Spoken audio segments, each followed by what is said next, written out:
Hello, we're Global App Testing, and this is Building Globally, Lessons in Enterprise Product Growth. This is the fastest growing, most exciting podcast in product, and we will be looking at every single angle on how you can grow your enterprise product by talking to professionals in some extremely exciting businesses. On with the show. Hello and welcome to another episode of Building Globally, Lessons in Enterprise Product Growth, brought to you by Global App Testing. I'm your host, Adam, and today we will be delving into the world of voice and the world of subscriptions. And we're talking to Manlio Lo Conte. Manlio is a product leader, advisor, and coach. Until earlier this year, Manlio was the chief product officer at Zwift, but he's also held roles as the director of product management in voice at Meta, in addition to roles at Amazon, Zynga, and Yahoo. Welcome, Manlio. How are you doing? I'm great, Adam. Thanks for having me. So I want to get into a couple of your jobs. We've got the Zwift one, and then slightly further back, we've got the Meta one. But for people who don't know, can you quickly explain what Zwift is and who its buyers are? Zwift is an app and a set of kind of hardware products and services focused on folks who want to keep in shape as road cyclists during kind of the off season or shoulder seasons, where the weather might not be wonderful to kind of go out and ride your bike. And so the basic premise is you either buy a smart bike or you take the wheel off your road bike and hook it up to what's called a direct drive trainer. And then the app or game is sort of a 3D world where you can watch yourself cycle through a variety of kind of maps and courses and hills, and everyone else there in the world with you is a real human cycling somewhere else. Kind of someone in the world, but it's kind of a way to get together with your friends or meet new people and kind of go riding without having to leave your house. And the courses, are they sort of real, or are they kind of Mario Karts-esque in their imagination? So they're closer to real. Some of them actually replicate like real places in the world. So, you're in the UK, so, you can go to London and ride the like near Buckingham Palace kind of loop, which I've had the privilege of doing virtually and in person a couple times. But we also have some courses which are sort of worlds that we have created. But that said, they're fairly representational. There's a couple where you will see kind of the Mario Kart power-ups or whatnot, but like there's no course to go to the moon, right? Or there's no courses where you will ride in like a bathtub. Or Yoshi's circuit or whatnot. Maybe that could be a next step for them. I think that'd be fun. Yeah, I think so. I'm personally a big fan of kind of non-representational stuff, especially when I'm trying to focus on the screen. It's a nice variety. And at Meta, before that, you were working in voice. I spent about 4 years at Meta, and my team built the series of kind of voice services and voice controls that became kind of the first version of, I shudder a little bit at the word assistant, but, for the family of Portal smart displays, as well as for a while, Oculus headsets and the first version of the Ray-Ban Stories glasses, my team kind of created all the voice controls for that. And that was at a time when, I guess, so over in Amazon, Alexa had come out, and voice was seen as this rapidly developing platform that could be a huge source of competitive advantage for the sort of biggest software companies, right? Mm-hmm, that's right. I wanted to talk a little bit about developing products in markets which aren't mature, because I think, would you agree that the main thing that those two businesses and kind of moments have in common? I mean, how mature would you characterize the kind of the both markets as being, if that makes sense? I think Zwift in some cases, and for some folks, is a fairly mature market. Like if you are a serious road cyclist and you are a trainer or you're going for a triathlon and you need to put the miles in year round. I think there's only a few established ways to do that. That doesn't include kind of staring at the wall in your garage. Right. And Zwift has been around 10 years. So it's actually been in market for quite a while. I think what's interesting about Zwift is that beyond the core audience of kind of committed road cyclists, it is fairly immature. And I would say sort of the at-home fitness space is a little bit up and down recently, just with what's going on with Peloton, and everyone kind of trying to figure out in the real post-pandemic world, like, are folks going to go back to the gym? If they do go back to the gym, is there a place for home fitness? Obviously there is, but it's not going to be the world that I think everyone envisioned, where the gym would just permanently become like a room in your house and everyone would kind of do most of their workouts together. I think for voice, certainly at the time we started in 2018, or when I started at Meta, there was a pretty clearly defined set of things that one expected a voice assistant to do, right? That, Alexa, Google, Siri, even Samsung had all kind of created the like tried and true domains that when we asked people, they were very clear about like, hey, I expect it to set alarms and timers. I expect it to play music. I expect it to like maybe call my friends depending on what parent device they were talking to. And I expect it to kind of know a little bit, answer questions, and know a little bit about the world. And, what I think we're trying to do with our version was push the boundaries of like, what could it mean to feel closer to your friends and family through the modality that was a voice assistant? So, how could you get more connected and not just kind of use the device and use the services as utility and control, but how could you use that as like another way to feel and explore your community? How did you, I guess, plan for that?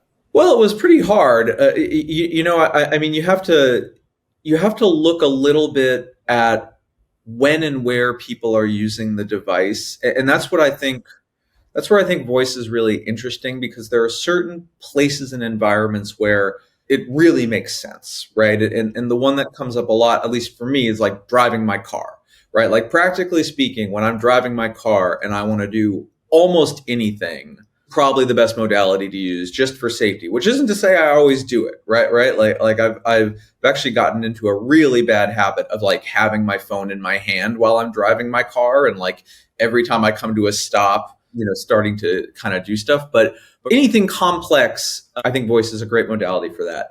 The challenge is a lot of times when you're in those idle moments, when you want to be catching up with friends and family, you have access to something which has a slightly more immediate response time in terms of input, right? I'm at a computer or I'm on my phone. And so we looked a lot at, especially with the Portal family of displays, what's the ambient experience we could offer to people, right? So what's the glanceable information that says, oh, Adam has a new post, or here's a photo that you may or may not have seen. In some ways, it's not even a voice feature, right? And that came up a bunch of times. That's sort of a smart recommendation, but it has nothing to do with voice. Maybe the voice interaction is I say, oh, show me more, or, ask me this or ask me that. But ultimately, asking the customer to know what to say at any moment to get kind of deeper information about their social feed, I think is really hard. And so you really have to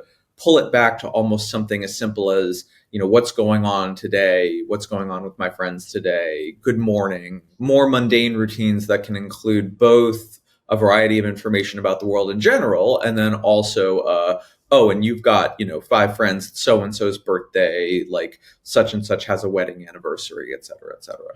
Yeah, I mean, my sense, I mean, and I don't know whether this is fair at all, and it might just be the sort of commentators I was reading during this period. With voice, everybody who wanted to be a player in voice was hoping that it would be a platform that would become like a generalized computer platform, and then that we would use for all different kinds of interfacing with computers and all kinds of different functions. And then what actually was born out, certainly before the more recent innovation, which is obviously the generative AI and some of the AI engines behind the voice that do the thinking.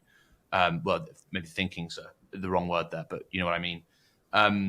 That it ended up being a slightly narrower set of applications than maybe the most people who are the most bullish on voice were really hoping for. Do you think that is a fair characterization? Yeah, I think that's fair. And so interesting timing on this conversation, right? Because we're 40 minutes away from whatever OpenAI is going to announce I would hate to be the person that goes on record being like, oh yeah, voice is dead, right? Only to kind of have it immediately timed out. But I think what you're saying is kind of right. So the early moments of, or when I think kind of when I would consider voice kind of went into the global or even national awareness was sort of Alexa, right? Like there were other things before that, obviously, but Alexa was kind of the thing. And when you think about Alexa, like the first iteration of that was a smart speaker. And I remember I was at Amazon. I didn't work on Alexa, but I was at Amazon at the time Alexa was coming out. So I had an early version of it.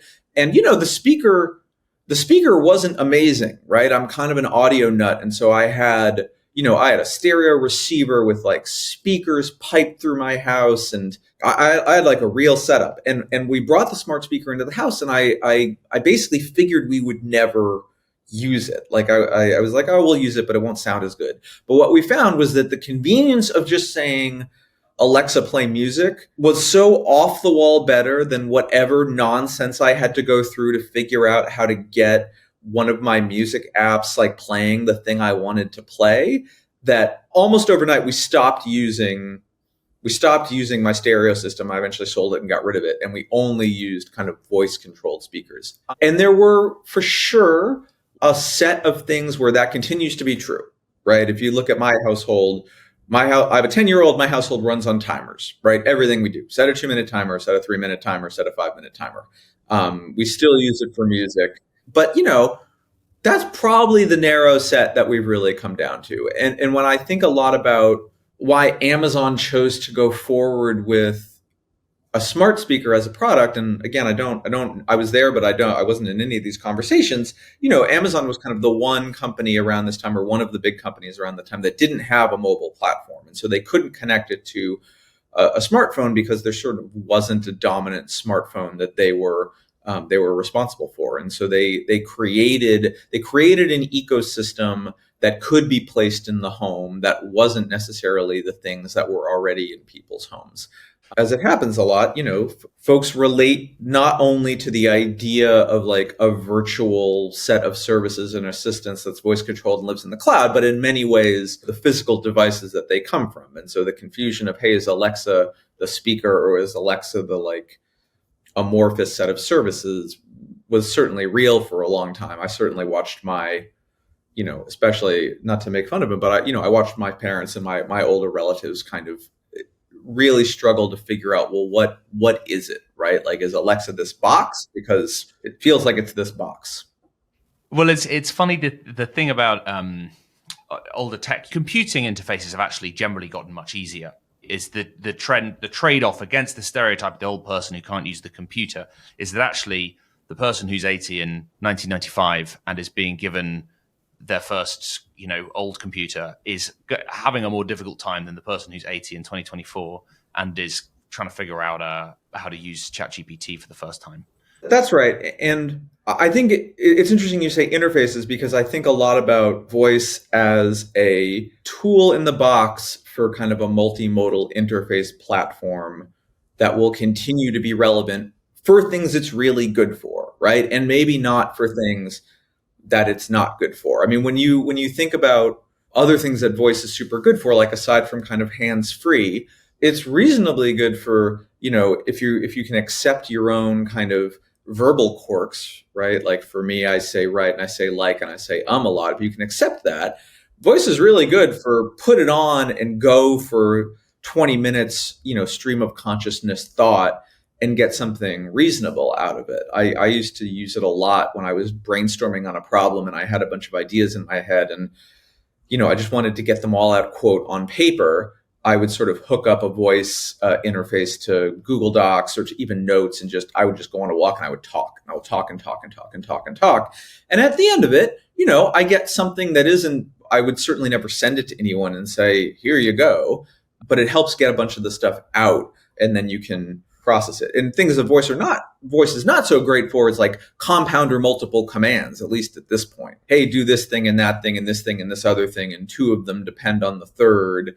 And it's also not great when when you're asking the user to have to remember specific things, that's really hard. Like it's really hard to have a set of things where you're like, oh, I have to remember the exact words I need, or who the person's name is in this set of contact lists, and what Alexa thinks my mother's name is because it imported the contacts off my phone, and in my phone, my mom's name is different from or my sister, right? Because she got married at some point, and so my sister's name is still on my phone with my name and not her name now. Because when I asked how mature the markets were and how you sort of planned around that, and this could be in a big way, like this is the strategic pillar for our company for the next 2 years, and you've got to fix it, or it could be in a small way where there's a specific use case or a specific channel that your manager's hoping is going to take off, but actually the reality is you have no idea, and it could be wildly more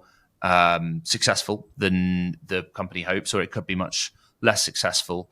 But in situations where you don't really know, I guess the thing I was getting at is there advice that you have learned either from your time at Zwift or from Meta about how to actually navigate that, how to simultaneously figure things out in terms of how people are using these products and where there are opportunities, and also kind of manage the communication effectively so that people's expectations are in line with where you think the opportunity is? It's not necessarily a pure science, but the way we generally think of it is you will always have, and we saw this at Zwift with a very avid group of fans, and we saw it at Meta as we looked at what people expected from a voice assistant. You will always have kind of the list of what one would call table stakes of things they just expect the platform to do.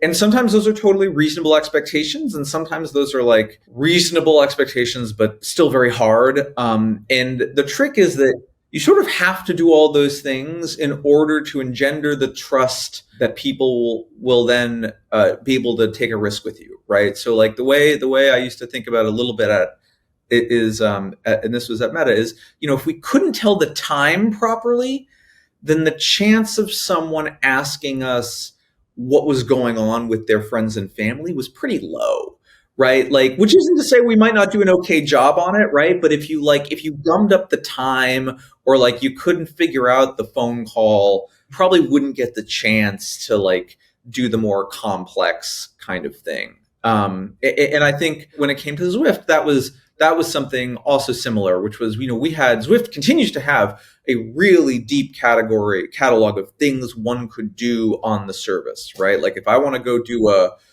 30-minute threshold ride, specifically coached, at the right time in the right place, I can do that. The trick is, if my initial ride isn't sort of pleasant and I can't get everything connected, I can't get Bluetooth working, I can't get the basics going, then it's really unlikely anyone will ever get there. And so the trick I find is you need some sort of ratio rule, and you could call it 80-20 or 70-30, and it changes through different life cycles of the product, where you spend a bunch of your time just kind of trying to nail the basics, and you accept the fact that your customers are going to expect things from you that maybe you don't want to do, but you feel like you probably have to simply because it's something they want. And then you spend a bunch of your time, you spend the remainder of your time on the things that you think are really super delightful and kind of pushing the envelope, and going above and beyond what one might reasonably expect, and sort of surprise and delight with the experiences. Hi there, Adam here. Thanks so much for listening.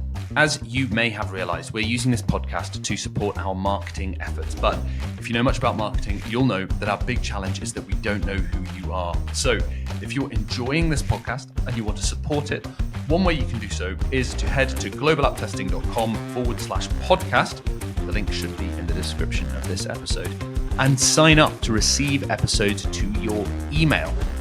As a thank you, in addition to the episodes you are subscribed to normally, you'll receive a tiny extra bit of podcast where we ask our guests a couple of career-related questions, and we ask them what they would have covered in the podcast if we'd had more time. Thanks very much.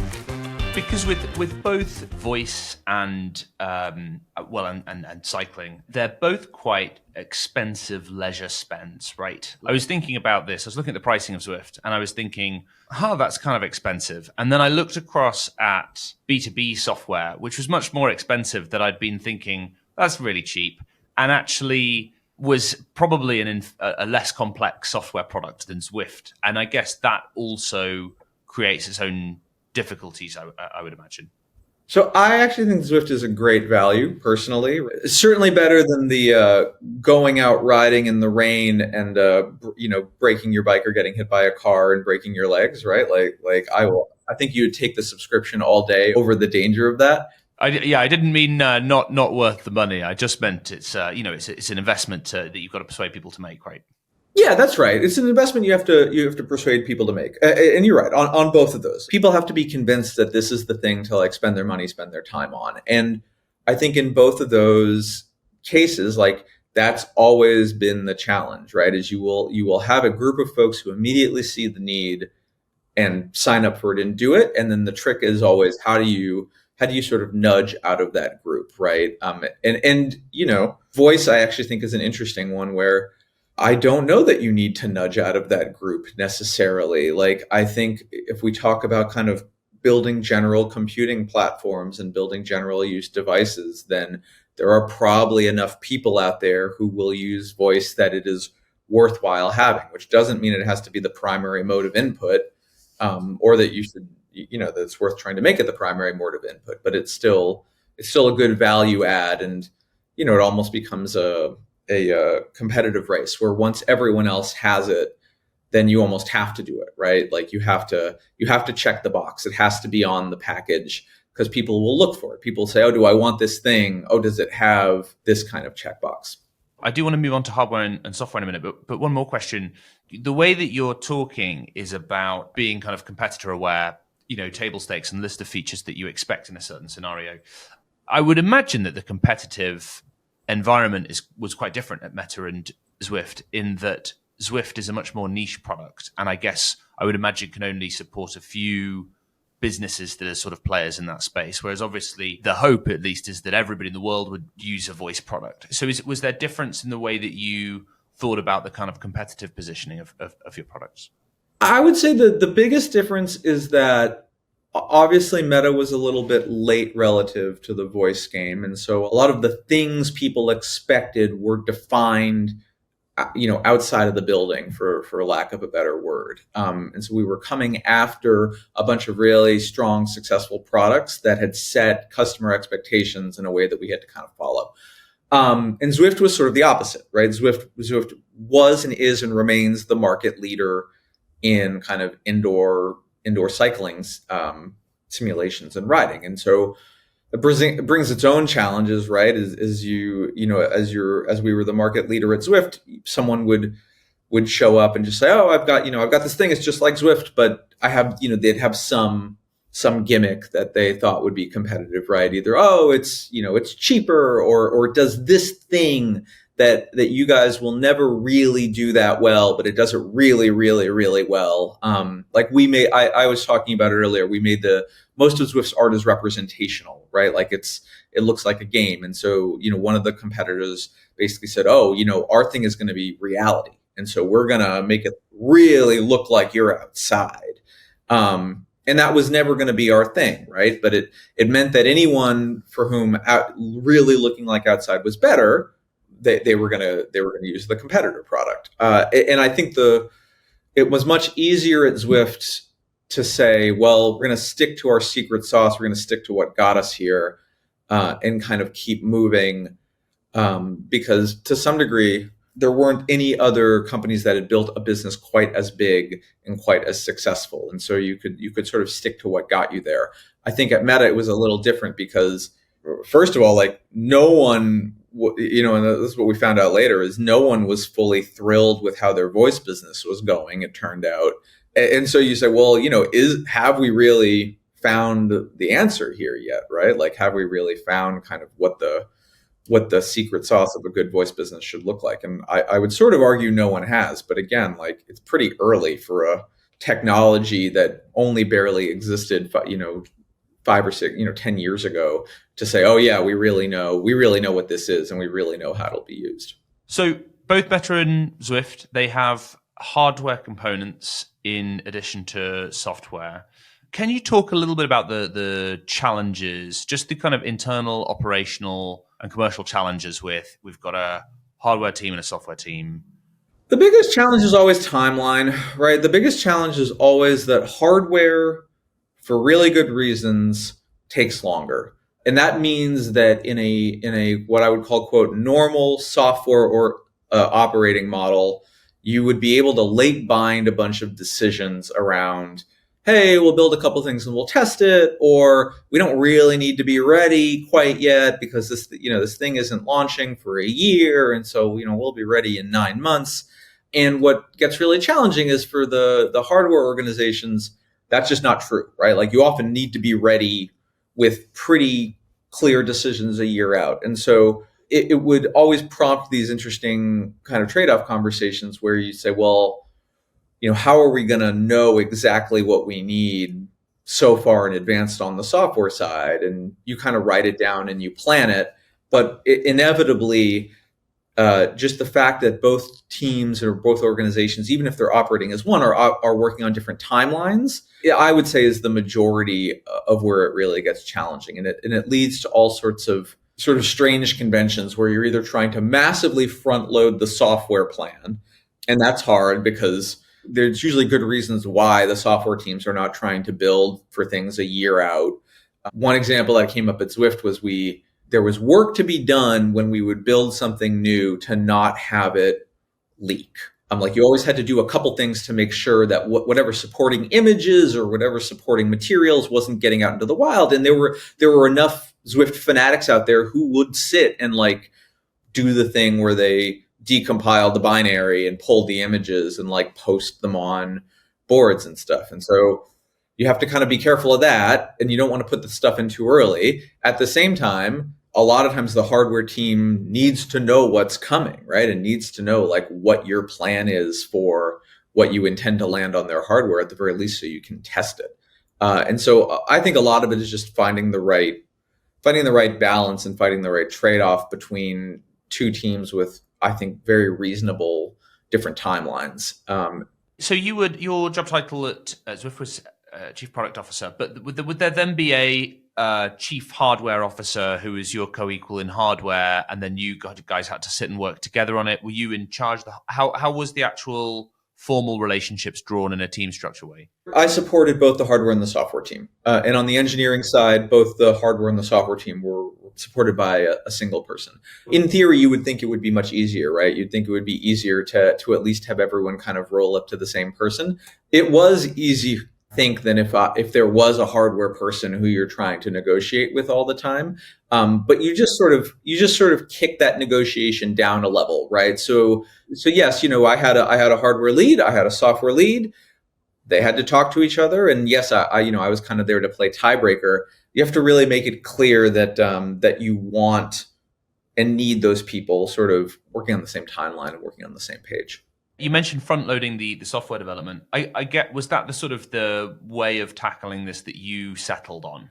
No, I wouldn't say so. It's super hard to front load the software development. Like there's reasons why software tends to be a little bit more agile. I think the way we settled on eventually was we did kind of bring forward the software development a little bit more than it had been. So, probably not as early as I think one could have potentially, but we at least made sure that the software development was happening early enough that when we got like a hardware DVT or an EVT, there was something playable and there was something that you could actually get on and try the thing. And we had ideas about it. I think the other side of it was, and this is sort of what I did is, we just spent a lot more time together, right? For better or for worse. And the hardware team was at the time in the UK, the software time was in California. And so that time overlap is, as you probably know, is not super easy. You were in different continents. The hardware and the software team were in different continents.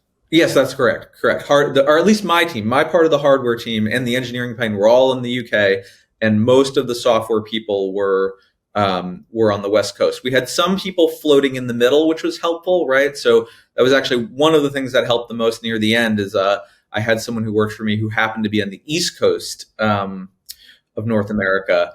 And they were a very useful bridge between the two teams because at least you would get 5 hours of business overlap versus 3. So in terms of what you actually learned then from, if you were hired again, another software, hardware business, are there ways or tips or things that you would take to the role that you didn't know back before you were working at Meta, things that you've learned about ways of making that hardware, software natural challenge easier? I think a lot of it comes down to like making sure everyone's got a shared responsibility for the final outcome. And so irrespective of if your job is like hardware, blah, blah, blah, or software, blah, blah, blah, I think the big commonality between, frankly, Amazon and Zwift and Meta is everything I was working on was some combination of software that was built for bespoke hardware.